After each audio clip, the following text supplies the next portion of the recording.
The goal is to actually see how all these projects connect to this how creative communities respond to in times of urgency, and we're going to see that from different perspectives. We're going to start now with Lizzy, who's going to present us the project called Makerscope. So it's the reality of how makerspaces responded, not just to the COVID situation, but this is one of the most agile responses that we have seen in times of urgency so far, and he's going to tell us a little bit about that shortly.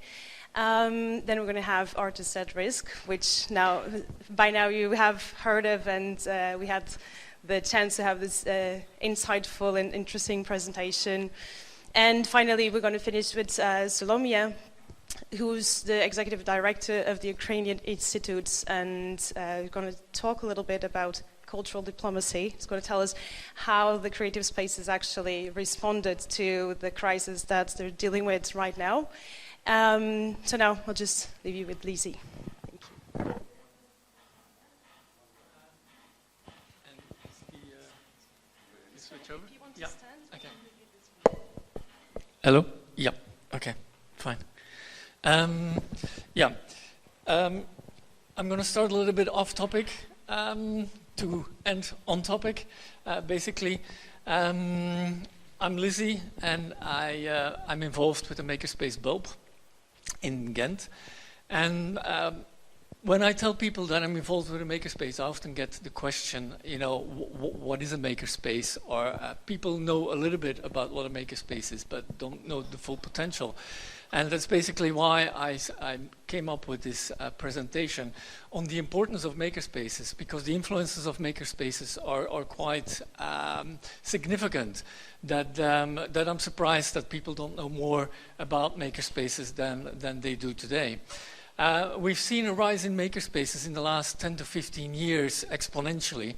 And the question is why? Why do we see this now, and why didn't we see this earlier? And to answer that, we look at the origin of makerspaces. Making has always been a part of us since a long time. But it's the development of the last 30 years that made that makerspaces really flourished. Starting with the hackerspaces in Berlin, due to the development of personal computers, we were able to disassemble personal computers and disassemble electronics and start experimenting with this. And then we had the industry calling for us and saying, the educational system is lacking the potential that you give us. We still need to educate people that come out of education. Can you do something about it? And then STEM came about. And the development of the MIT Fab Labs were really important because the processes that were only available to the industry and to large corporations suddenly became available for people like us, designers, developers, and makers. A 3D printer at the edge of your desk, and a laser cutting machine and stuff like that. All came in hand reach, which was not before. But then, you have artisans and other creatives which say, like, fine, we believe in the philosophy, we want to get into this, and then it expanded. And from there, basically, makerspaces, developed to incorporate any creative type of aspect. And I'm sure, any type of creative aspect can be found in some place, in some makerspace around the world. But the common characteristics which we find in these makerspaces is it's always about an open space, about people socializing, collaborating, sharing information, knowledge, tools, facilities, materials. They're making something tangible, three-dimensional, intuitive, and inventive.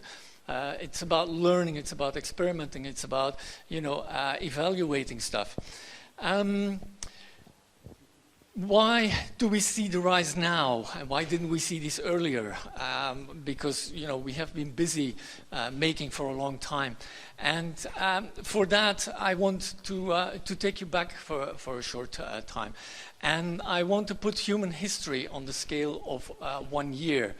And then we start about 1 million to 2 million years back when we came to the Stone Age and we started to walk upright.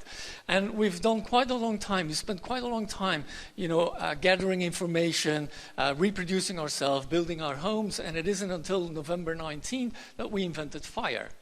And it will take up until December 29th that we would invent agriculture and that we would be able to gather more closely in villages and cities and providing our food.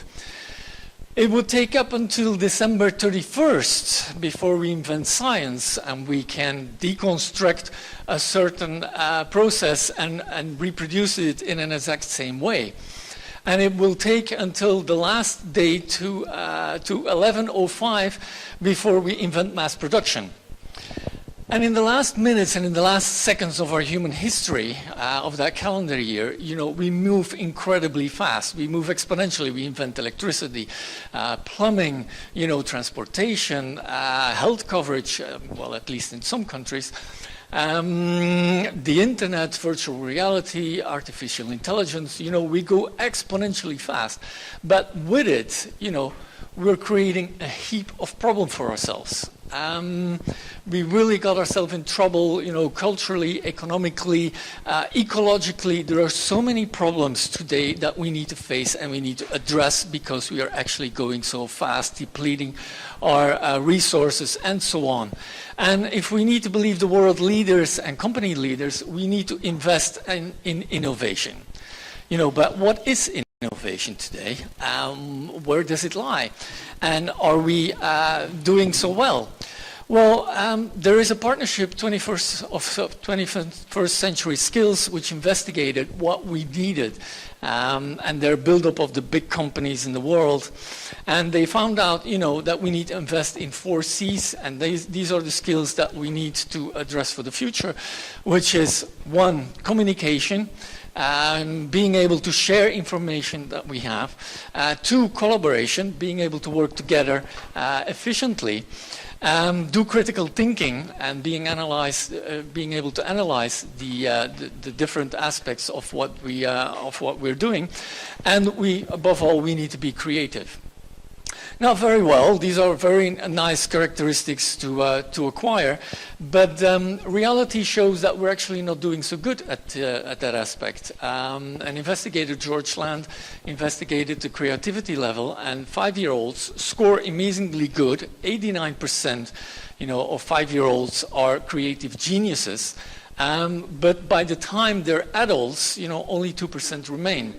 So we succeed in losing 96% of our creative potential along the way, which is devastating, actually. And if we want to know why, we need to go and take a look at our brain. We have a left-sided and we have a right-sided part of the brain. In one part, we are convergent thinking. We make decisions. You know, we evaluate things. And on the right side of the brain, we think divergently. We think in color. We think in emotions. We think in empathy, and so on. And we are creative. Now, our brain exists of about 100 billion neurons. All connected, you know, through a network of axons. And the processes that we do often, you know, the body thinks, okay, this is important, and it tries to restructure the brain. And it's actually creating myelin sheeting. And what does myelin sheeting do? Myelin sheeting actually makes that the connection and the information that is transmitted from one neuron to the other neuron actually travels 200 times faster. So it's a process that happens throughout our lives, from childhood through adulthood. But specifically, when we are growing up and when we come into puberty, it's a process that is excelled. During puberty, the brain totally remodels, and it prepares for adulthood, basically. And it looks at the processes that we do frequently, and around these processes and around these connections, it's going to start building a myelin sheet. And processes that we don't use very often, it is going to start to discard it. That's often why we call that period, you know, the use or lose it period. So it is quite important. And if we look at our educational system and we see how we educate our children, you know, you go into a classroom, primary classroom, and you raise your hand and you ask, you know, who can sing, who can do something, you know, all these hands go in the air and they say like, oh, me, me, me. You ask the same question in high school, you know, and everybody sings behind their desk and say like, please not me, I'm not gonna make a fool of myself. And we find out, you know, that our educational system is about stigmatizing failure. We ask our students a range of possibilities, but we expect that that answer that we consider correct and that we consider just. You know, and we can always correct our children. As adults, we have 10, 20, 30, sometimes 50 years more experience than children. We can always correct them and we can always say that it can do better. But we also know from experience and from studies, from medical studies, that if you don't allow time to experiment and we ask the process of the left-sided brain together with the right-sided brain, that the brain is actually going to fight with each other and that it becomes less productive and that it becomes less efficient. You know, so if we keep stigmatizing this failure process, and we do this constantly in our educational system, we still correct our exams with red and, you know, definitely mark what is wrong instead of, for example, using green and marking what is right and saying like, fine, you know, you made 4 points, a couple of points more, and you're going to have 6, 7 points, you know. No, we say you have 4 points, you failed. So it is important to keep that in mind, and it explains a lot why this creativity is going down so drastically over our course and our education when we grow up. Now, when we look at makerspaces, you know, and we evaluate the values that we promote in makerspaces. You know, a group of people often open, social, and collaborative. We're talking about collaboration. We're talking about sharing information, knowledge, tools, facilities, materials. We're talking about communication. We're making tangible things. We're trying out things. We're inventive. We're talking about creativity. You know, and we're learning, experimenting, and evaluating stuff. You know, we're doing constantly critical thinking. These 4 C's that have been put forward about the skills of the 21st century, you know, are embedded basically in the DNA of a makerspace. So makerspaces nowadays are more relevant than ever in educating and providing a space where people can develop and addressing that which our educational system actually fails to do. There are a lot of projects, and it's amazing actually in how much makerspaces are involved today. And I've made a short overview of the different aspects that we as a makerspace are involved with. One was indeed the Creative Flip project, which came up quite often during the presentations in the past here today, in which we were involved. Actually, indeed, the Fix and Mix project, where we deconstruct stuff and see if we can make something new with it or repair stuff. We also organize boot camps for primary teachers on how to include make activities into their educational programs, going from machine learning to creative thinking to developing actual little projects that they can take into the classroom. We did a project a couple of years ago in 2017 with librarians and introduced librarians to make activities and how to incorporate make activities into their library structure. And 2 organizations have taken this further, FabLib and MakeBib, and right now, you know, there are make activities in over 50 libraries in the Flemish region. We're also educating one-to-one on students. This is a pre-course for the FabLab Academy, and that one makerspace, Ingenio, reached in less than 2 sessions over 4,000 individuals, organized over 500 open labs in 10 different makerspaces in collaboration with 10 different makerspaces. But also with community, we have an engagement. a person who wanted to do a trip around the world and made some specific bicycle storage facilities. That was done at Bulb. The city of Ghent, who needed on a 2 weeks notice basis, needed some benches for a square in the center of Ghent, which we developed and we made. But also, responding to crisis. We have a makerspace in St. Lawrence who responds to the Ukrainian crisis right now.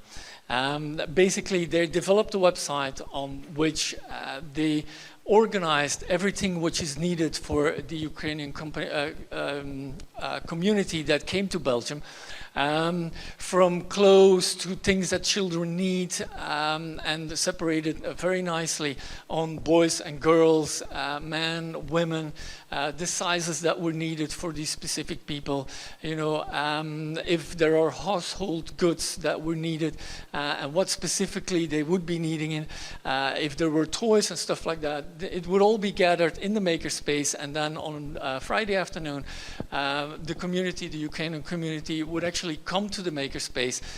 They would be able to pick up these things, and moreover, they could immediately personalize the items that they would come and pick up if they would not, be to the requirements that they need. They could be able to use stitching machines or woodworking machines in order to customize exactly those items which we came and pick up. Another example of which I see the slide is missing was a person that complained a little bit online about her child that has ataxia, which is a neurodegenerative disease, and which needed a joystick, a specialized joystick, which you could get from the Belgian government, but for which she had to bring in again her child into the hospital, get it tested, and she says, how many times do I need to bring my child into the hospital just to get funding for a mouse? And a makerspace reacted on that and says, no, we can build this. They 3D printed a mouse, used Arduino, reprogrammed it, and gave that child on a very fast track a solution to her problem without her having to go back into the hospital again. The last example that I'm going to show is basically the response from the Belgian maker community to the COVID pandemic. It was quite astonishing, how that community grew in an enormous short time from the launch. It is basically a maker, Anthony Leekens, from a makerspace in Antwerp, who got the whole thing started and was the driving force behind this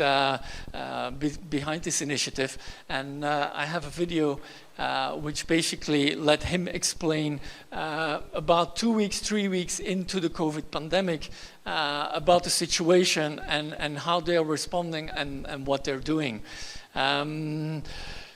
The response was actually so fast that even the Belgian government, the Belgian industry was basically left behind and weren't able to respond this fast and this agile to a coming problem, which shows, the potential of makerspaces and the power that makerspaces have and the interconnectivity that they have to respond to a problem sometimes much faster than a bureaucratic, organized or controlled organization.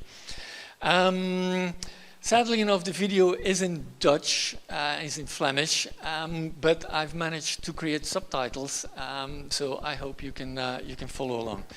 I'm gonna just quickly shift over to another program. Am I on this? Hold on, no, because the subtitles on. I think I need to shut this down, don't I? Yeah, but it's not on the. It's not on the. Hold on. I need to shut down the PowerPoint. Yep. Yeah. It's closed. Completely. Yeah. Is it on? Yep. Yeah. Okay. Start.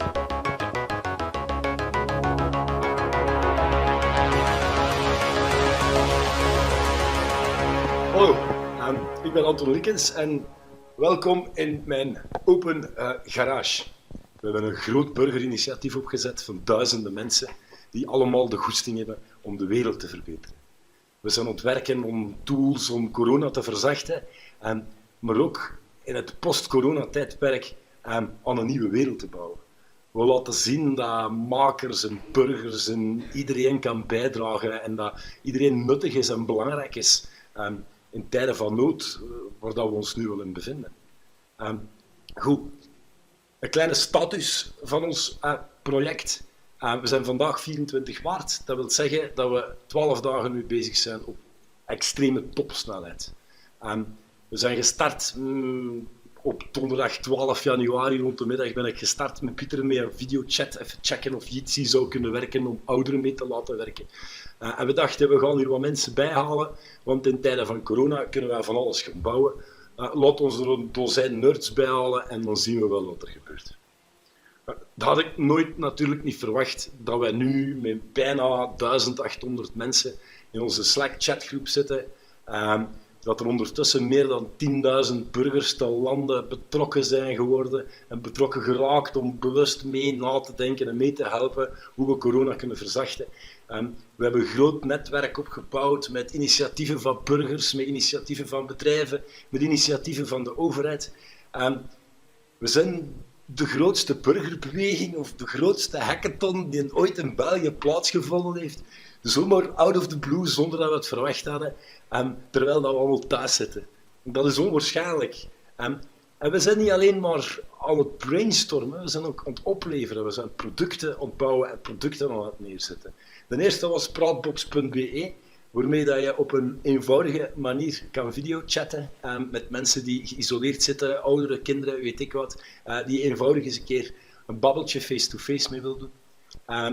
Maar daarna hebben we de nationale naaiactie gelanceerd, waarin dat we echt iedereen oproepen die een naaimachine heeft en een stukje katoen, om zelf zo'n mondmasker te maken. De mijne ligt hier klaar, uit een coole t-shirt gemaakt. We hebben ondertussen al tienduizenden mensen aan het naaien gezet. Ik denk dat we ondertussen misschien al meer dan 100.000 mondmaskers gemaakt hebben. We proberen nu ook te zoeken of dat we die maskers kunnen verdelen, op de juiste plek krijgen, of dat we daar logistiek voor kunnen opzetten. Mits dat we natuurlijk niet te veel contact met de mensen hebben.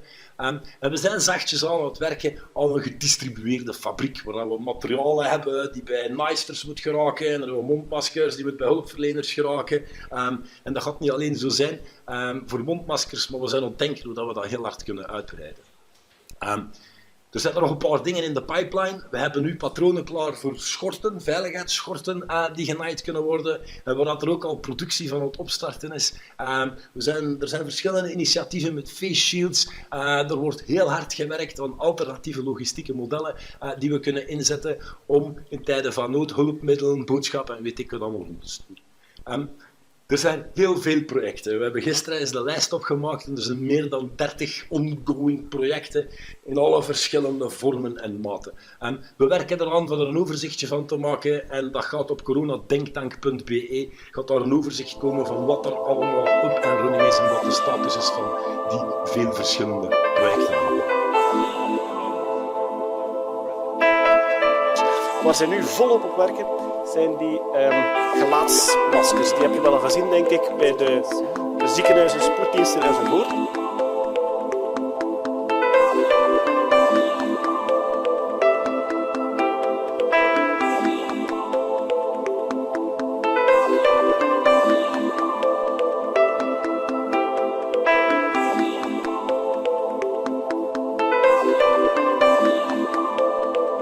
Dat zijn mensen die in eigen tijd met eigen geld materiaal aankopen, rondbrengen naar de apotheek.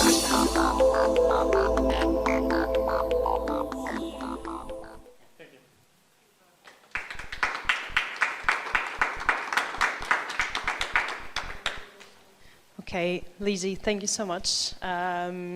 Now we're going to maybe give this to Solomiya from the Ukrainian Institute. She's going to tell us a little bit about our story. I'll just sit, maybe just like that. I realize we are 2 hours behind our schedule, and you must be really tired, or at least willing to grab some food for dinner. So I will not be long. I heard you guys for the whole day today, and for me this is also an insightful thing to listen how many initiatives there are, and how creative hubs are actually uniting together to discuss what's going on. So I was thinking, okay, how can I make it like interesting for you to talk about cultural diplomacy? So like micro level, that doesn't make sense really today. But I might add something to your discussion, and also to kind of to back what has been already said. So I'll speak about like micro level consequences of the war that we Ukrainians have to bear now, and how it actually worked within the cultural sphere. We work in the cultural diplomacy, meaning that we are kind of at the crossroads of the culture, whatever genre you talked about, but also on the crossroad with the international relations and the relations between the nations, regions. You talk about as dialogue, you talk about representation, whatever method you are talking about, it's always be the things that we are working on. And I want to share with you two ideas. One is how we changed and how we see the communication part of all that's happening, and how we embrace and which things. Another part is resilience of communities, and this would be an example, I would say, of our institution and our ecosystem of cultural institutions in Ukraine. So about the first thing, communication, that you, Lizzy, mentioned also as one of the 4 important skills for the 21st century. We are thinking now on in the 4th month into the war, we are absolutely soberly understanding that the war is something that makes you fatigue at some point when you do not live it through. And honestly, it makes you tired, even if you are inside the storm, of course. Sometimes you just need to sleep well, not to hear the alarms every single 3rd hour of your life, and so on and so forth. But we also understand that being the cultural diplomacy people, we need to find the methods, the ways that would be able to communicate to others what is that war for us and what does it mean.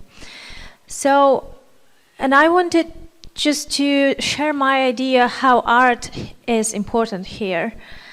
Sometimes when you speak, when you use the text tool, you understand that this is not enough. And I'll share you one example of my friend in Berlin who is originally Ukrainian, and unfortunately her husband, her former husband, has passed away. And her daughter shared this with her best friend in school and said, like, listen, I'm going to be out of school. I'm going to the funeral, by the way, to Belgium. And this beautiful 12-year-old best friend girl said, okay, yeah. And then a few minutes after, okay, have fun. Well, and my friend was just offended. How could she do that? I mean, like this 12-year-old lady, whatever she thinks about that. And then I question ourselves sitting together, like, listen, maybe this 12-year-old girl just does not know epistemologically what the funeral is, what the death is. She lives in, well-off community in Mitte Berlin. She enjoys life. She enjoys 4 generations of her family still alive. She never actually knew what funeral is, what is to actually lose a person, not to mention somebody really close to you. And my friends said, okay, I think about what you're now sharing. But it's actually made me think afterwards, we are now in Ukraine like the Ukrainian nation experiencing deep grief. This is depression, this is stress, this is everything you know from the psychological language. But what is also important, and this is not a contemporary word, I would say, not a 21st century word, this is a deep grief and mourning every single second of your life. And I shared today in the morning with our beautiful Rita that I call it Bucha effect. You know Bucha now, unfortunately you all know this suburb of Kyiv. I call it Bucha effect. Every single second that I look at you, that I speak to you, that I see beautiful Brussels or whatever I'm traveling in a plane, part of my brain stays at the funeral, as if it stays at the funeral. When my friends in Hamburg ask me, like, listen, just, have some wine, relax, just for a few seconds, have some fun with us, like, forget that there is the war in your country. This is, I think, the most friendly wish that my friend had to me. The only thing he does not understand, that with this part of my brain, or this part, whatever it is, I'm standing at the funeral. And I will be standing there for many, many, I don't know, months, years, I don't know. Now, the strengths of creative communities, strengths of hubs, strengths of the networks that we are actually now experiencing today is that these are the places where this grief will be reflected on, will be discussed, and this is how this grief will be at some point overcome. And I think this is a huge potential that you have besides the huge welcome that you provided to Ukrainians in March, April 2022. This is also to provide platforming for these discussions. Sometimes, and I forecast, not all of us understand that we need to talk. Some of us would like to keep silence for years. That's fine. Maybe silence would be an answer for some of us. At some point, some part of us will also speak. So this is what we understand, and this is what we all understand within our team of the Ukrainian Institute. 2 things. Rational ratio does not always allow you to actually convey what's happening in this reality. So, and art, this is where art is entering. And the genre really does not define better or worse. We talked with Rita today, maybe text like writing is not the best way, but to be honest, if you are talented enough, maybe with your 4 lines of poem, you could convey something. You could convey it with the painting, with the performance. So this is something that we kind of really believe in within our team, and that's why we use this, like the art, as a method also of a dialogue and of representation of what's going on with us, and also maybe not maybe but definitely the part of self-reflection. And the last thing that I wanted to share was this resilience of communities. At some point, on February 24th, our team that was based in Kyiv, we knew that our protocols just entered into the force, into validity, and there was the first rule for all our team members: your individual safety plan goes first. Whatever you analyze, I mean, you may live just next to where the bomb just fell. We don't know. We couldn't forecast it, months or even like weeks before the war. We couldn't understand, and honestly, nobody actually forecast this scenario of full-scale invasion where you would have all the territory of Ukraine bombed.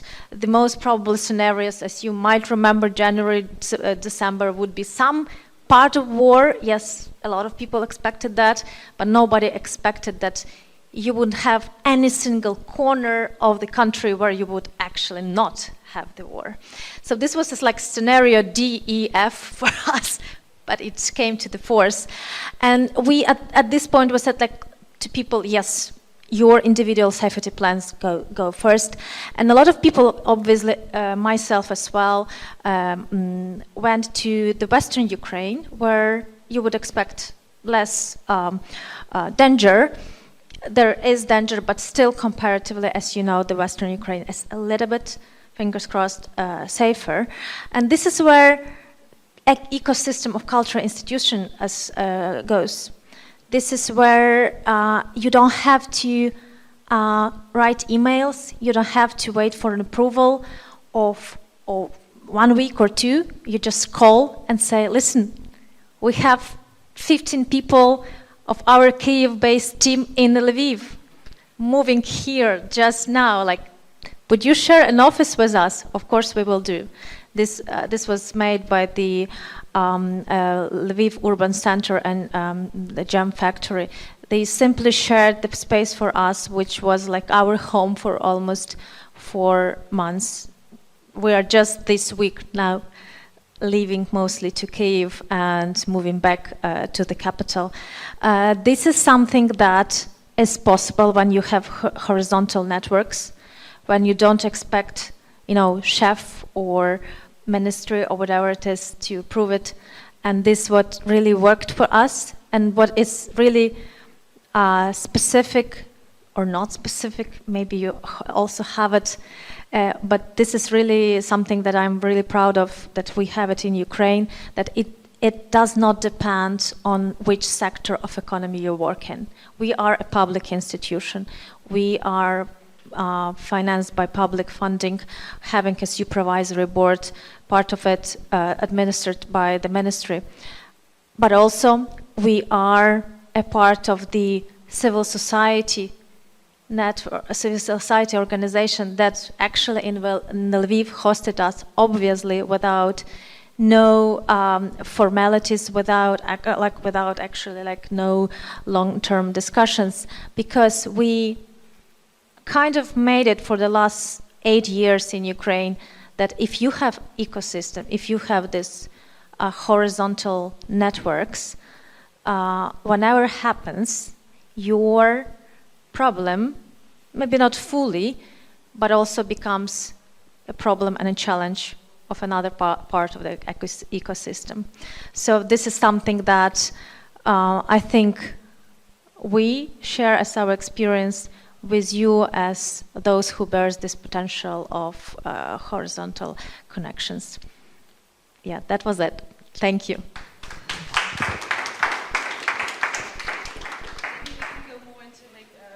You can come closer if you want. Ivor, yes, you can. Or sit. Yes, exactly. Just sitting here, and it's going to be more like open discussion rounds. I think that's enough. Thank you. Where are my notes? Okay, so I need this. Okay. We're all good? Okay. So thank you, first of all, for such personal sharing in such a challenging moment that most of us don't imagine what it is to go through. So I think we had a little insight. So thank you for that. And I was actually for the whole day thinking about the connections, and then suddenly, like at the end of the day, they come quite clear, like the connections between all the three projects in this. So the case of art as being a way to catalyze, like a catalyst for dealing with the feelings that you cannot really process usually. I think this is probably also something that a lot of the artists that apply for the artists at risk go through as well. So probably this is something that is very obvious in their artistic production, and how this is a way for them also to process their own emotions, and maybe even to make the communities feel more understood by actually watching this artistic processes, because they feel identified. Can you? Yeah, I think just to comment, it says on this grief that's really kind of familiar in our work. And many artists, they come from, prosecuted artists, they come from the situation that they haven't been able to practice their art for many years. Many countries, if you look at Afghanistan now, it's kind of, you can't practice art. So it's basically you are somewhere in the safe houses, and basically then there are all the other levels of the conflicts. It is there as well. So it is often the best therapy for the artists when they kind of come out. We don't expect anything. I mean, we have no expectations. People can rest, they can breathe. But our experience is that artists at risk are often much more productive than any other artist, and therefore we emphasize always, and basically also we emphasize that the funders, that we need funds for productions, because artists who come from this kind of situation, often the best therapy is actually to do their art, do it alone or do it's with fellow artists, and often kind of we offer them also therapy. Often they don't want to go to therapists, because I have to say that in Western world there are not so many therapists they necessarily trust or who have this experience, that they process it through the art or they process it with their fellow artists who have gone through the same. It's often this peer support which is the best. People who came out from Egyptian revolution, for example, being tortured and so on, the best for them was to find a community of their fellow artists who have gone through the same thing.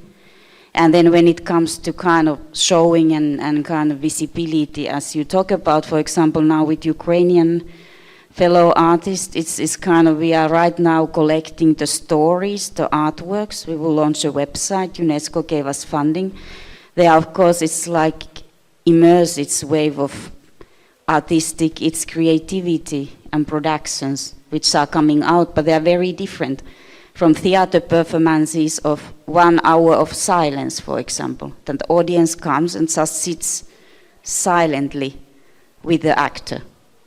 It's just the whole kind of, it's wide range of expressions, having like a interventionist biennial front of Russian pavilion or some, I mean, it's kind of, and we just try to facilitate or kind of ask the host to facilitate. I mean, it's not up to us how artists want to express it. As you say, everybody has a different way. But of course, I mean, that's what makes it visible. It's when Ukrainian artists are in Europe, that if we have resources to facilitate for them to make it visible with their sensibilities, I mean, that's often the best way to also show it to fellow citizens, politicians, you name it. I don't know if you want to add something. No, I think I fully agree with you. Yeah, it's and just from my side, I didn't come up to you after your presentation, but it was really insightful to hear, and really glad that you have this project. And we also spoke to Andrei how well that you also have this ecologist and risk project, because I come personally from civil society. I call it myself Maidan veteran. And I remember when we analyzed like where actually the biggest corruption, the biggest like local democracy problems lies, like the biggest violation of rule of law, with the biggest impact to the world was actually ecology. And this is where really like when sometimes big boys could talk, unfortunately, and these people are really in risk. So just grateful for that you're really doing that for them as well.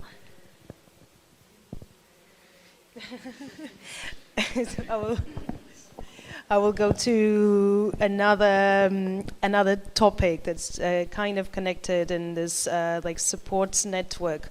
One of the community engagement and the creative community in particular, I think they're like the places for innovation, for solidarity, for empathy. And I don't know, it's my reflection is that artists themselves and creatives themselves, like they expose their vulnerability. So I think they're also more prone to actually respond to vulnerable situations. This is obviously up to discussion, but it's my take on that. And this the way the communities engage with this situation, especially with supporting, as in your case, because artists at risk, as what I understood, is not just it's not just a hub that hosts, but it's a whole network of agents that actually support, and it creates this network of like supporting team, or these solidarity teams, as you mentioned. How do you engage with this communities, and what is the response from the communities to being active and supporting these people? Okay, I think I'll try to break it down into a few questions or a few ideas. I think that, I mean, you mentioned something about this, you know, how artists or cultural workers are particularly sensitive, and I think that's really important, because it does make, you know, it makes cultural workers different from ordinary people. You know, if you ask us, why don't you support, you know, engineers at risk, or really, I mean, why not? Or plumbers, or woodworkers, or bricklayers, you know, we can do it. They can also start their own association. It's not a joke question, really, you know.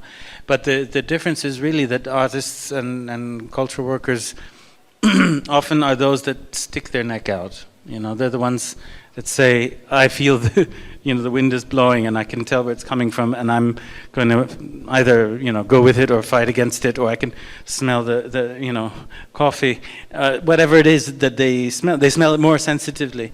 And so they kind of, you know, go beyond the normal and finding that difference. And so often the residents we have are those that really are most at risk because they're willing to take that risk of doing something unusual, of sticking their neck out, of testing the boundaries.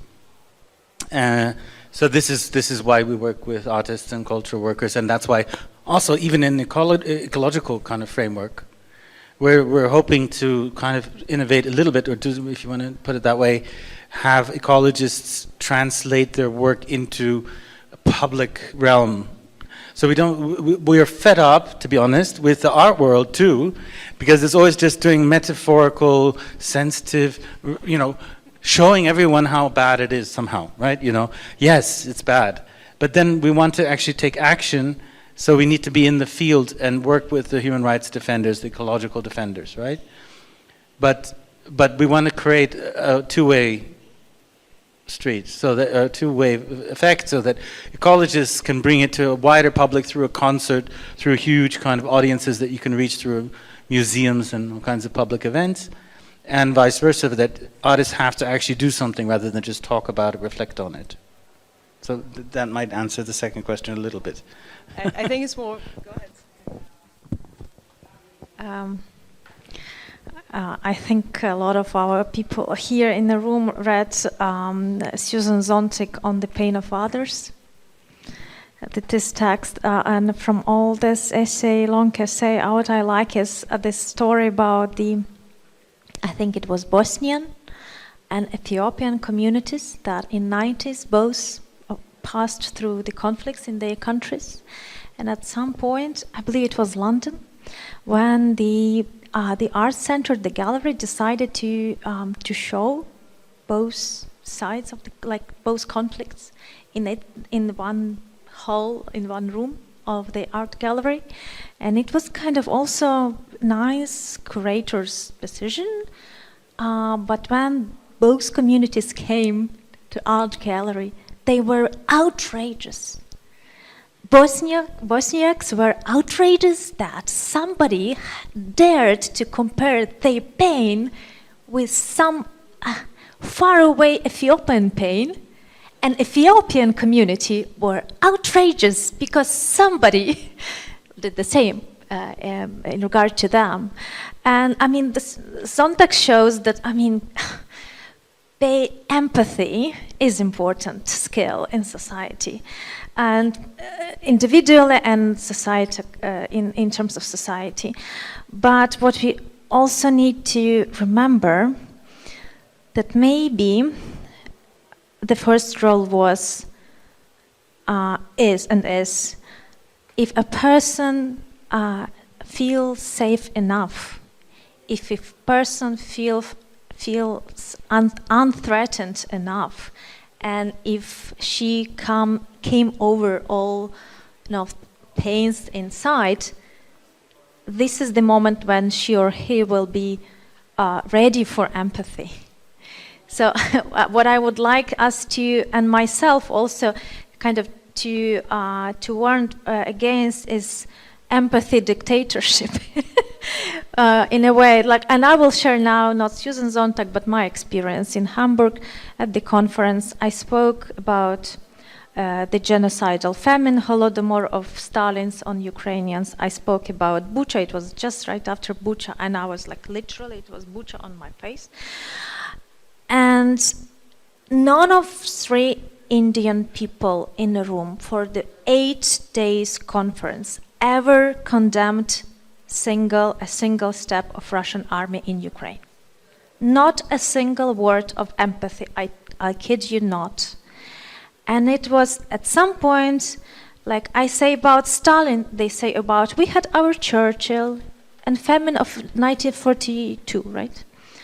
I'm saying about some, this genocide. We had our, and I'm not an expert on Indian history and imperialism of Britain, unfortunately, but they always had their response. And I was so saddened, but at some moment I said, listen, this is the Sontag situation. They are just not ready. They have their own, reasons not to, including maybe, as we discussed, really, to be honest, we also discussed the racism in terms of Ukrainians in that regards. I mean, aren't you able to condemn the war crimes against Ukrainians because they are white people? This was a very, very heated discussion. But sometimes maybe the world will come to the point when we will discuss it as well. But I just, I stepped back, internally in my soul, and I made peace to myself. That's fine that somebody does not show empathy. That's fine. So this is about empathy, and just also this is a very good method. This is a very good way epistemologically. But if it doesn't work, maybe it's just not time. Yes. Thank you so much. Yeah, sorry. Following on this, your beautiful keynote, which was really strong and really is very amazingly important. What are you doing and how you are doing it, and for how long you are doing it. It's not only connected to Ukraine; it's connected to different all countries, etc. And from this perspective, I wanted to ask you now, preparing this kind of a supporting team project. Do you have some kind of experience of some special instructions from the previous projects, from different people who are coming from different parts of the world with the same situation, or situation can be different, but still. Do you have any kind of guidelines? Because all the time, of course, every situation is very different. Because all the people are different, and it doesn't matter the country, it's just a personal thing, and it's the artists who are definitely also feel the world maybe much more sensitive. So maybe you have some kind of idea of making it, or it's something out of the conception. It's the first part of question, so as we're doing like the two-part questions. The second one also refers to what Solomiya was saying. Actually, it's much more about the long years experience of what you were doing, helping artists, not just setting them like to the places where they then create, but them just sending, first of all, them to the safe place they can survive, first of all. But still, some of them during these residencies, programs, during this exhibition, so they're collecting some kind of very unique and very, again, sensitive material. I mean, like, it's a kind of a book or the catalog of the pain, which actually, like the art, has no nationality. Because it can be not like, I'm not empathing, I don't know, sorry, maybe it's wrong, emphasize this pain because it's from Bosnia, not from Ukraine, or from Afghanistan and it's not close to my country, or something like this. But, you know, like the universal language in this kind of a catalog, which actually is documenting of course, some kind of war crimes and a lot of different things which are very ugly and which are happening. But from another side, it can be also the book of hope, and the book of mistakes that were made somehow, and the book of emotions that somehow can be collected. I'm not sure that second part was much more close to the question, but I hope to, I hope you will comment in some ways. Thank you.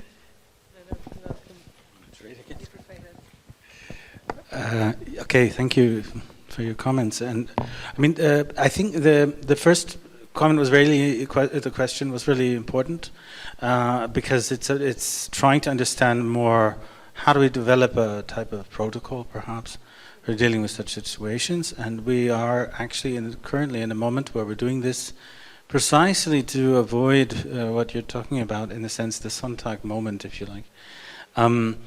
Because we want to have a protocol for how to invite people onto stage and make sure that there's no misunderstandings, that, you know, somebody will kind of take the limelight or represent others' pain in a way that they shouldn't be doing, and also that they might be compromising their dignity by being on stage with somebody who's associated with a crime, right? So they don't want to, Ukrainians wouldn't want to be on stage with a Russian who's not anti-Putin, right? And so there's that kind of question, and we're working on that as a protocol. And we're also thinking of like ways of, is internal, and this is not a good question, but we have to answer it, is what is a dissident? You know? There's no answer, but we have to ask the question, and we have to answer it on a case-by-case basis. But then there's this, what you were saying is the second question, is the kind of, how do you create a picture of that's more universal? And I think this is really important, because it's a question of, you know, the reason why the Indian community probably was so angry is like, well, but there was no Western moment of realization and mea culpa and it's all our fault, and look, we have statues of Churchill everywhere, and he committed, you know, what's basically a genocide in India, right? And it's still not in the public presence, you know. So that's why the anger is there, because it never was recognized properly within the majority population of Europe. And so that's why the decolonialization of Europe is still an ongoing process. And we have to recognize, as Europeans, you know, we have very few dark people with us today, that, you know, the percentage of population that is from somewhere else is higher than the number of politicians and historians and so on writing those histories, right? We have to decolonialize our countries and our past. And this is very far from being done. I mean, look at the center of Europe in Berlin, in the capital, in the center of they built a Humboldt Forum with the bones of the people that they killed and brought there and put them in the museum in the center of Europe, in the capital of Europe, in a new fake Schloss that commemorates a super reactionary military kind of leader, the King of Prussia. Okay, so we're kind of, as Europe's not doing very well on that front. This anger is still there because it never was addressed. It's kind of, imagine if you had a Holocaust, like a true Holocaust, which was never really dealt with. That's colonialism. So, I mean, I'm not saying it's equal or better or more worse, it's just really, really big. Okay, so, but how do you create this thing? Well, that's a really good question. I think you can't put it all in one pot, and that makes people angry, but you have to do it again and again and again and again. And so that website we're trying to create is really a challenge. Just to say how we have been kind of doing it, it's kind of one way. Is that we have something called Artists at Risk Pavilions, which is an exhibition format, not only with artists at risk, it's residents or alumni, but also artists who kind of are part of that community. And we have organized, I think, 6 of them also. It's next to the big kind of art world events like Documenta, Athens Biennial and so on.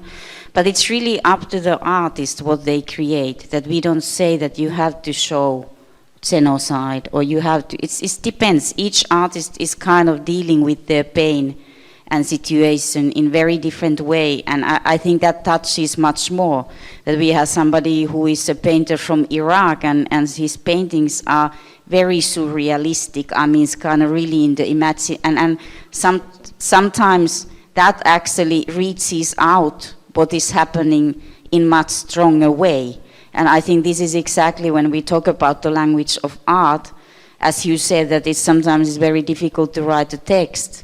But these people who use kind of art, the amazing textile artists, for example, also from Iraq, Holud Havash, who never had an art education, but it's wow, her works are extremely strong. And this is exactly this catalog of these works that we don't ask them to address anything, but they do address it. And then through these pavilions, actually often artists get to mainstream art institutions, like basically to biennials, to mainstream art institutions where they should be. It's basically because that's our aim, that they are there where kind of people go. I mean, of course, it's all the levels, but they had to reestablish themselves. But that's kind of have been one of our catalogs, not the only one. I mean, we have other formats as well, but it's very important. And of course, it's always up to the artist if they want to exhibit together in these group exhibitions. It's their choice. We don't expect them to do anything, but most of them do want, and they relate to each other. But then again, it's not always that beautiful. We also have an ethical conduct in Artists at Risk, and we do have also its conflicts is based on religion, ethnicity, and so on. That it's not always that an artist at risk from one background shows solidarity to another one, because of course there are lots of tensions and conflicts and so on. So we have different kind of procedures also to deal with this is kind of reconciliation processes and so on. We have to do it within our own community, but we have procedures for that also we have developed over the years. Well, thank you so much. We can do one last question. I think then we can also continue talking more in like smaller groups and joining the others outside. I think this will continue, but go on. Yeah, so it's also a comment about the empathy question and about the artists from various conflict zones which can conflict together. So, but I may go a bit deeper in this scary place and ask you to comment. Thank you. So. Just several months ago, we were contacted by a guy from Berlin who is like a curator to do one artistic action in Berlin.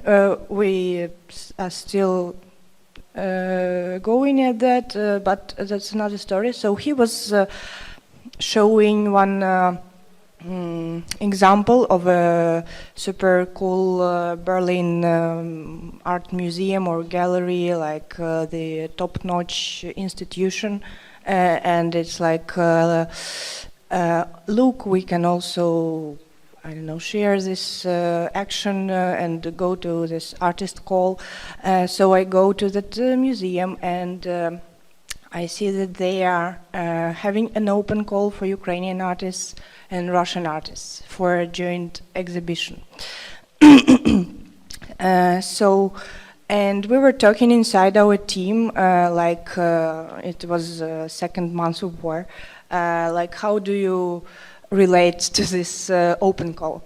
And we were thinking it's a kind of new possibility for artists compared to, for example, period of World War II, when you couldn't imagine someone during this time, for example, in late, like early 41st year, to, for example, exhibit a person from Berlin and Moscow in one place. Yeah, maybe that person from Berlin is a bit opposite to some policies, but still. So it's also about time, it's also about empathy, and it's also about, for example, your experience as an organization and all those procedures you talk about. Maybe it is possible also to share it and to consult other organizations like this super top-notch museum about the time when should it be done, when the it's called примирение, reconciliation should happen. Yeah. Okay, I might respond first, but I think it's really interesting also to hear the protocols of how you define dissidence. It's really a good question. So, reconciliation. Well, actually, I can imagine somebody from Berlin and Moscow having one exhibition. I can. Because we all remember Ribbentrop-Pact-Molotov. These are two totalitarian states. And we also maybe know, or maybe somebody knows, somebody doesn't know, that it's forbidden in Russia to compare the Soviet Union to fascist Nazis country. Now, why is it forbidden? There are so many things, common features that you can compare to, and that's something that the scientists in Russia in 1990s actually did.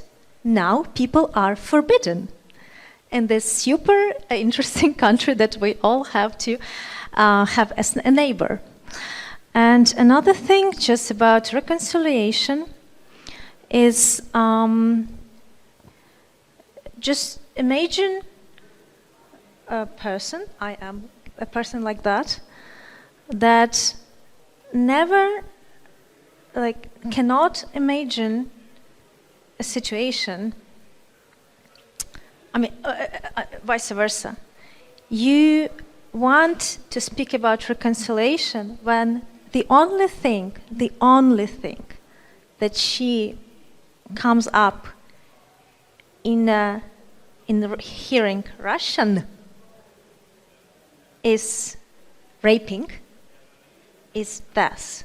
I personally drove my car on March the 6th when I got confirmation from lawyers from one of the UN agencies confirming me personally, yes, there are already rapes in Kherson. We confirm it to you. I took my niece and I took my sister and I drove to Germany. And the only thing that I think for most of years in the future will think about somebody coming from Russian is how relative this person is to somebody who raped people in Ukraine. Maybe this is a cousin, maybe this is a friend, maybe she sat on the school table with him. I mean, I don't know, and I will never know, and I don't want it, but there is a huge probability on that. So my personal, and it's not the institutional protocol, we don't have this protocol, but my personal protocol is a Russian person, and I'm sorry to say it, is an origin of threat unless she or he proves the opposite. Full stop. Okay, so we do have this protocol, so thank you for asking. So, and it is something that we're going to publish, and it will be shared. But it's very simple. It's not rocket science. We just need to ask people really in advance, make sure that they understand the biography of the person who's going to be on stage with them in the same project with them. Our first principle is no, we don't, in terms of residencies, we don't put Ukrainians and Russians in the same residency by definition.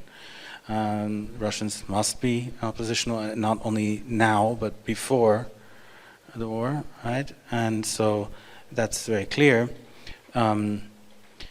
Then, the question is, how do we really understand what it means to be oppositional? Well, we have ways of doing that, and we'll try to formalize it, but it's not something I think you can, it's like saying, what is it, how can you really tell somebody is deep down really wasn't a Nazi, and then you blame all Germans for being Nazis? It's difficult. I don't believe in collective responsibility. I believe in cultural features which allow certain kinds of crimes to be committed. And there are those, and those are exactly what we see now as a form of colonial history between Ukraine and Russia. And there's a deep feeling of that there's a whole history that has to be rewritten. But banning Pushkin or something sounds to me like a bad idea. We can go into that, I think, after this conversation. But look, about Russians and Ukrainians in the same... Look, some are married. Some are, they're Ukrainian, they grew up in Moscow, or were born in Kazakhstan due to the Soviet system, and then they grew up in Kiev, and they're more Ukrainian than others who were born in Kiev and grew up in Kazakhstan. Right, so they're just human beings. It's not that they were born with Russian genes. By the way, in Russian, there's a difference between ethnic Russian, and then Rossiyskiy, which means you can be Tatar or anything else. Right? There's lots of. It's a multi-ethnic system there, or was before. Actually, the post-Soviet system, which made it more of a national system. Right. I think that we have to be careful about saying that somebody... Look, you could be sitting at the table with somebody who has committed a war crime, and that's true. But then you could also be sitting at the table with somebody who has made their life to defend freedom and really fought against that. I understand it's the wrong time for this discussion for you. It's impossible. It's really hard. But it's for okay, if you can prove the opposite, that's good. Let me just write. I think we have to be very careful that we don't want to make people sit at the same table or be in the same project, but we also can't deny an Afghan artist a residency just because the Taliban is in power. We can't. It would be a crime for us not to say to that person. And the same goes for others. And so we have to be consistent in our ethics and know that we have to work with those people who are in opposition to the crimes that are being committed. Full stop. Just very shortly, it's kind of, because we work with Iranian oppositional figures and so on, it's basically not to work with them because of their government. So we have risk assessment, which means that they have to provide evidence. We have regional specialists who are experienced, a network who is doing this risk assessment. And it's very clear that, in our case, for example, we have hosted Russian dissidents since the beginning. We work with Nadia Tolonikova and Masha when they were in prison and so on. So we can't either kind of change our position, as Ivor said, but we had to be very clear in also is kind of wetting the cases, because we always have false applications from everywhere. There are people who are not really dissidents who want to get to Europe from everywhere. I mean, it's kind of... Exactly. So it's... Yeah, we had a Libyan pop star, for example, who kind of claimed that he has a UN dossier about his kind of risk and so on and so forth. Our regional specialist is connected to UN and he didn't have anything. So this is kind of part of our work. But of course, you need to have this kind of capability for empathy and sensitivity. But of course, I mean, as Ivor said, that we are hosting now in Finland a couple where the husband is a dissident from Petersburg and the wife is from Ukraine. They actually moved to Finland because in Latvia they kind of faced so much Russophobia, and they asked us to relocate them. And we have Ukrainians who have been in Moscow for kind of longer time, and they couldn't get jobs since Crimean War, for example. I mean, it has been difficult. But then again, when they come to Finland, it's fellow Ukrainians think that their accent is too Russian. It's basically, and they are treated badly by Ukrainian community. So you need to have this kind of sensitivity that we have somebody who doesn't feel welcome anywhere because he's Ukrainian, who happened to work in an oppositional theater in Moscow and was discriminated there and didn't get jobs. And now he arrived in Finland and his fellow Ukrainian colleagues said in the center that he's not welcome. He was thrown out by security. So, I mean, it's not so black and white, but it's kind of, this is our work. We don't expect this kind of understanding from people who are going it through, but that's just what we experience, that it's not always so simplistic, and it's up to those people we host.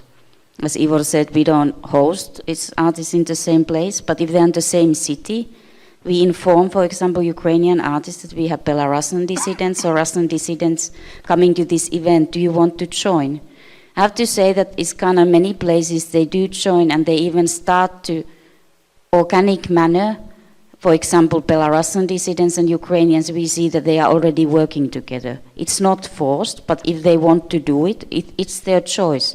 It's not our choice. It's up to everybody, as you said. I mean, it's up to each individual to decide for themselves how they can process its the situation. Let's make it a quick one to wrap up. No. Just go ahead, but we also... Yes, actually, I wanted to ask and to comment a bit, but it will be also addressed to you as well. The first, I can't even imagine the amount of different organizations you are working with, like dealing every time with each person, and I believe it's now already quite a big one. And but I believe that for the first time, and some of the cases you are doing by yourself, like personally. In this way, it means that you are losing a lot of, like you did in Bulb. I believe, like you said, that you have the experience with working with some Ukrainian people, if I understood correctly. Yeah, as I understood, if I understood correctly, so you had also an experience to host some of the Ukrainian refugees after the war was started. Yeah, so my question was actually to both of you. So empathy is really that thing which takes a lot of energy. How much time do you need for renovation, and does it depend on something or something? Because, you know, sometimes I know it hardly because of just communicating with my friends or my relatives in Ukraine, for instance. By the way, maybe you don't know, but among our not so big audience, it is, I counted 6 Ukrainians. Maybe it's a surprise, yeah, but maybe you already met most part of them. Actually, the same question I can address to our friends from Berlin who are taking care also from about like Vicha Berlin, like the volunteer organization. But it's all about empathy, how, you know, how hard it's getting and how easy you're getting renovated to go on, because it's really very strong and important things that you are doing. Thank you for that.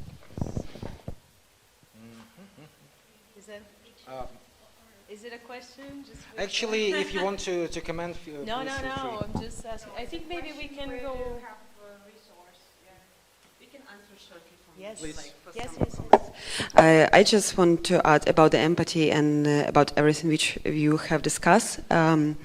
I will say that in Berlin we have like experienced a lot of trying to put Ukrainian and Russian artists in the one seminar, panel discussion, residence, scholarship, lections, and so on. And it's like huge challenge for us as well to communicate this and to tell why it's like completely right now not in the right place. And by this we are going all the time in the transitional justice. We just started first with the truth.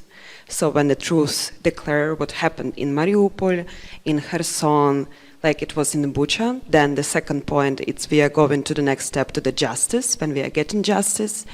The third point is the reparation, and the last stop it should be like some like promise that it will never happen again. And when we are speaking with these two groups, like the how to say the Tata.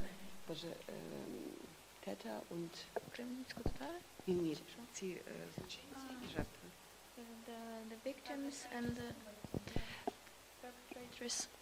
perpetrators and the victims.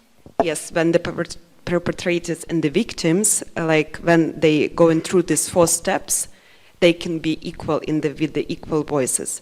And another tricky point about this combination to put it together, it's the challenge which right now has the Ukraine and Russia completely different. And when we are stolen from them the voices to speak about their challenges, because the Russian right now need to defeat this imperialistic regime in their country.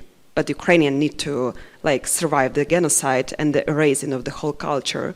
And like it's really not helpful when we are putting them together in some discussion, because like it should be discussed properly when they have this tolerant point to the each voice and equal rights. Because how we know, and how you also know that before 2014 and even before, like, and we can speak about the history a long time, it was all the time like kind of stolen the voices of the Ukrainians. And like basically before 24th February 2022, not all have understand what exactly Ukraine, even after 2014.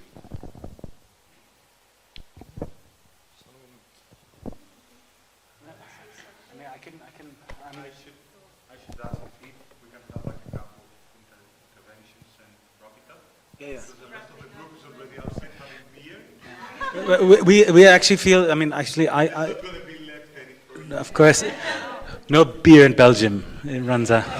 Okay. That'll be the day. Thanks a lot. I think it's important also for us to have this, because we're not going to, unfortunately, be able to be here tomorrow.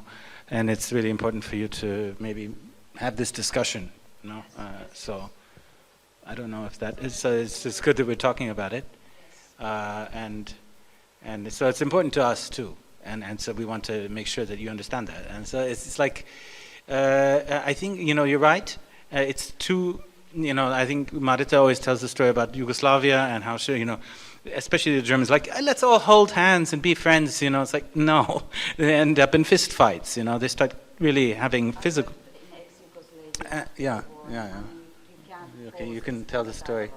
Maybe you should tell it yourself. But I think that what we have to think about now is also not just to say, okay, you know, I mean, again, collective responsibility is not possible. You have to understand. Here's somebody who's been spending their whole life fighting the regime and actually done something for it. And you're saying you're guilty of a crime that you haven't committed by definition. You can't do that, right? So if somebody actually, you know, unlike, you know, look, in every one of our countries, there's crimes being committed by people that represent or are part of our communities. So, look, I'm French. You know, there's French arms being sent to around the world, Iraq or something like this. I think it wasn't part of the Iraq war, but Afghanistan, where people are being killed. Algeria. Well, that was a long time ago, but I'm talking about now, that people are being killed with French arms, and I'm a French citizen. Am I responsible for that? Have I done something against it? Yes. You know, have I gone to demonstrations against American Pershings in Germany during the Cold War? Yes. My parents went into the demonstrations. Did you really do something in your country when your country was committing crimes? Were you part of the opposition to the oligarchy in Ukraine at this and that point? You know, there's lots of times when you have to think about what did you really do, and this is getting really difficult, I know. But it means that if you then take somebody else and you say, okay, did you really fight the Taliban in time? Did you really stand up and, you know, put your neck out? And they're like, yeah, I did. I was actually in prison. My brother was beaten up every other day, something like this. And then you're saying to the guy, like, well, I don't know, you have to prove to me that you're really anti-Taliban. That's also not so great for them to feel that, you know? So try to make sure that you do what you expect of others. And I try to do it, but I think we have to be honest with ourselves that our countries are not perfect. And we have to realize that these crimes are also being committed in our names.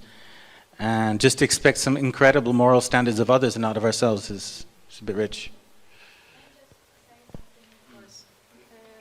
May I just say something very, very not popular right now, but you just spent about 15 minutes trying to explain that not all Russians are bad, and that took a whole lot of time, and I don't think that was really how to say adequate to the conversation, because as we know, the Russians were exposed to propaganda under various regimes, and as we know as well, according to statistics, 71% of Russians somehow supports the war. Maybe it's because of propaganda. We don't know. It's also propaganda statistic.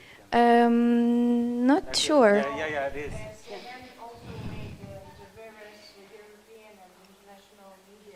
Well, I don't want to discuss. I know that we are somehow on the same side. I just want to make a little remark that we are never completely sure what is happening in the back of the head of those people, because they've been exposed to that for so long, and we are never feeling safe when we are next to them, even if they're saying we are anti-war. We will be talking to them for 2 hours as friends, and then after 2 hours of this conversation, some little detail, or maybe not so little, will come up, and that will be something that came out of propaganda, and you will be like, how is it even possible after all the hundreds of years of what you did to us? You know, there will be something that they're not aware of. So that's why we are keeping our distance as much as we can till all those things are clarified. And we are not gonna talk and discuss why Russians right now need this, protection, because it just, like, it's, I like to say something. It's very simple. Okay. No, I don't need it. Okay. But I think there is not a single mom in the world, in the entire world, that is giving birth to a child to be shot, to be destroyed by bombs, by tanks. Not a single word. Not in Afghanistan, not in Ethiopia, not in Germany, not in Russia, not in Ukraine, no place, not a single mom. And I think all people are good people until they are triggered by government. And it's my opinion that not the Russians and not the Ukrainians are fighting against each other. They are two superpowers who are using the people of Ukraine. That's my opinion. And I think that people of Ukraine are the victims. I'm not telling it's good to Russia, no. But I think there are two superpowers who are greedy. And when people are triggered by greed, by power, by jealousy, by money, then they become evil. Yeah. Well, thank you. I think so. I think maybe I think I just want to clarify from what I got in my neutral position from from this. I think clearly, of course, this took a bit more time of clarification, but I think it's definitely we are on the same side with this. I think it's a very emotional moment. I think it's a very sensitive moment. So I think the triggers, everything is very like in the surface of our skin, like especially of course in a situation that you're going through right now. So I think absolutely it was not about triggering anything in particular. I would just say if you want to wrap up with something to close, I think maybe it's a good time that we join outside, because I'm feeling bad that I've taken the time for such a long time from all of you, because I think we've been here the whole day. I think we'll continue. I mean, this position is going to make it much more complicated to have a conclusion. Yes. Because it's too difficult to really yes. I will add just a small thing that first, we're not discussing politics actually here, because in this perspective, I think that it makes no sense, and it will be much more longer, much more louder if we will go on with this perspective.